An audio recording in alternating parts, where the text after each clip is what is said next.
hello Delhi पहलवान फरी यार कुश्ती फाड़ना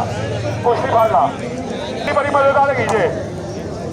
पहला रखा पहलवान ते कमर पहलवान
जिंदाबाद